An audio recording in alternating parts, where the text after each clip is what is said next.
Chapter 586. In the evening, the encirclement at the rocky field had just been broken, but another encirclement thousands of miles away had just been formed. Both encircled experts, but the difference was that the young commander had idiots under him, while the other side had beast-like figures, cold, cruel, and flawless. Roar. The unforeseen event happened very suddenly. When the 20,000 soldiers of the Purple Dawn Nine armies passed by a strategic location, dozens of black figures suddenly roared and rushed out, forcefully breaking through the surrounding scouts, instantly crashing into the neat formation of the army. Without a doubt, these dozens of people were all experts in the northern wilderness. Most of them were gathered from various tribes, but there were also a few from the savage wilderness cult. The reason for this was because Z's 20,000 soldiers had caused too much of a commotion. They actually treated the thousands of tribes in the northern wilderness as if they were nothing and barged in recklessly. However, the leaders of the various tribes who had already received the news couldn't do anything about it. Since the battle on the plains a few days ago, they had organized several encirclements, and the scale of each encirclement was larger than the previous one. However, the final result was a crushing defeat without exception. At this time, the chiefs of the tribes naturally did not dare to underestimate the enemy anymore. However, whether it was individual combat, joint command, or brainstorming strategies, they were all like clay chickens and pottery dogs in front of the enemy. They were all directly crushed by the enemy. The leaders of the various tribes were completely dumbfounded. Some of them were even traumatized by the battle and no longer had any confidence in winning when they led their troops in a battle. However, no matter how bad the situation was, they couldn't just sit and watch the enemy easily pass through their tribe. This not only involved the problem of face, but more importantly, the enemy's route of march was directly into the heart of the northern wilderness. If they didn't stop them, it was very likely that the northern wilderness imperial city behind them would be completely penetrated. If this really happened, it would undoubtedly become an unerasable stain in the history of the tribes. It was also under such circumstances that they had no choice but to use this strategy of decapitation. This was a normal way of thinking. Since they couldn't win the battle, then they would try a sneak attack and decapitation. As long as the enemy's commander was killed, the morale of this army that appeared out of nowhere should be greatly reduced. At this time, some of the barbarians began to suspect that the commander of Blank's army was Z. As far as they knew, the only person in Bran who could have such an undefeatable and domineering aura was the only one who could do so. There was still a huge gap between experts and ordinary soldiers. Although the soldiers of the Nine Armies were not ordinary soldiers, they were still no match for the experts from the northern wilderness who had been gathered or invited by various tribes. A gap was quickly created in the middle of the right side of the army. Dozens of experts, surrounded by Black Chi, did not dare to be negligent. They instantly rushed in and killed their way to the middle of the army. This army had been wreaking havoc in the northern wilderness for quite some time, but neither these experts nor the tribal chiefs had ever seen what their commander looked like. To be honest, this was indeed a little embarrassing, but this would not bring too much trouble to this surprise attack. After all, it was an established rule that the commander-in-chief would be in charge of the army. Quick, quick, quick! A black-clothed old man with hair and beard suddenly raised his head and roared. Black Chi swept across the row of soldiers in front of him. His position was the closest to the front, and he seemed to be the leader of this temporary team. Usually, people like this were the most powerful. The truth was more or less the same. This black-clothed old man did not injure many people, but he could always lead the experts behind him to advance more than 10 meters in the tide of soldiers. But at this moment, bang, bang, bang. The old man's ears twitched. Although the surroundings were chaotic and noisy, experts were still very sensitive to danger. He did not turn his head and subconsciously withdrew his attack. Thick black chi surged around him. Boom, boom, boom. Flames soared into the sky and waves of air rolled. A few barbarian experts who were spitting out blood flew out from the broken limbs in the sky. Thump, thump, thump. The black chi around the old man kept rolling. He had to take 3 steps back to reduce the impact of the impact. When he turned his head, he saw that the previously orderly attack formation had been blown open. A few experts around him were writhing and groaning in pain. Beside them, dozens of brand soldiers were lying on the ground. Some had died directly, and some seemed to have their torsos broken.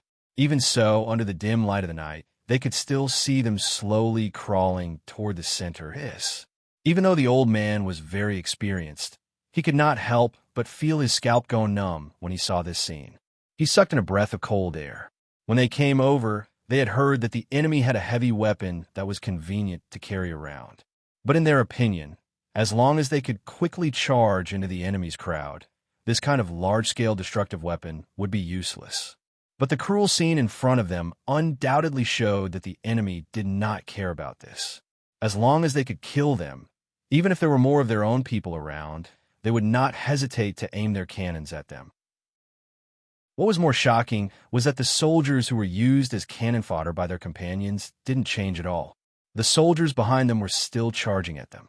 Even the remaining soldiers in front of them looked like they wanted to crawl over and bite them. What a F***king lunatic. The old man's face turned ashen when he saw this and could not help but curse. Then his thoughts turned quickly. He frowned slightly and ordered decisively, spread out, spread out. 3 people in a group and continue forward. There was no doubt that this was purely an act of helplessness. A scattered group would naturally not be as powerful as when they were gathered together. Moreover, war was never a game where one person alone could decide the outcome. In the face of this kind of human wave tactic, once they spread out, they would most likely be cut up and killed. It would be useless no matter how strong they were. But the old man really had no other choice.